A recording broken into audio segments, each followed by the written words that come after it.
Well, coming to you live from Mackey Arena, survive and advance. Whatever it takes for Michigan State. The Spartans emerge victorious.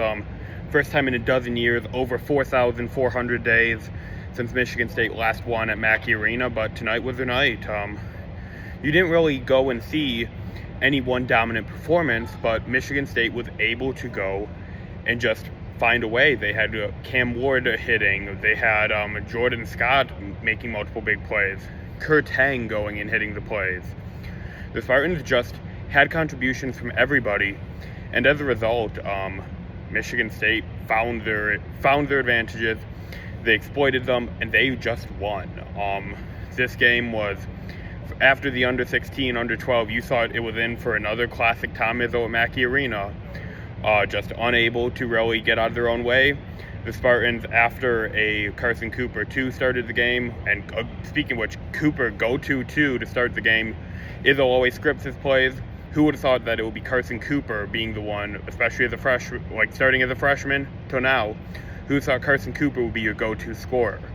And now you go and see the Spartans really rely on him. 15 points tonight, if I'm not mistaken, and just massive big play after big play, able to dominate in the post, have post moves.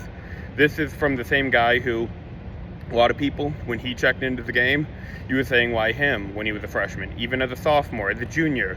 The question of why him, he's really flipped that script completely around, and that's the development, that's the beauty of college basketball and doing it really the right way. And Matt Painter, Tom Izzo both touched on that in their post-game press conferences, but this was just a team that it was not going to be easy for them. They had an 8-point lead with about 5 minutes remaining, and Purdue clawed back into the game, made it a 2-point game. 2-point game at the end, 3.4 seconds to go. Purdue gets the ball in Braden Smith's hands, but he has to shoot a Hail Mary desperation 3 from the logo, and Michigan State manages to force enough pressure, it misses, and before it can even get rebounded by Cohen Carr flying above the rest, clock expires, game over.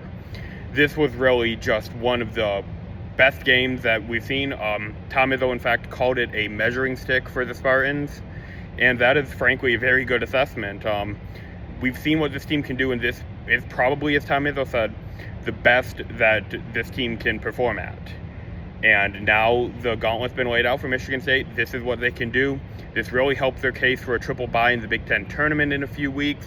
They'll be back in the state of Indiana on Sunday to play the Indiana Hoosiers. That is at 3:45. Go Green.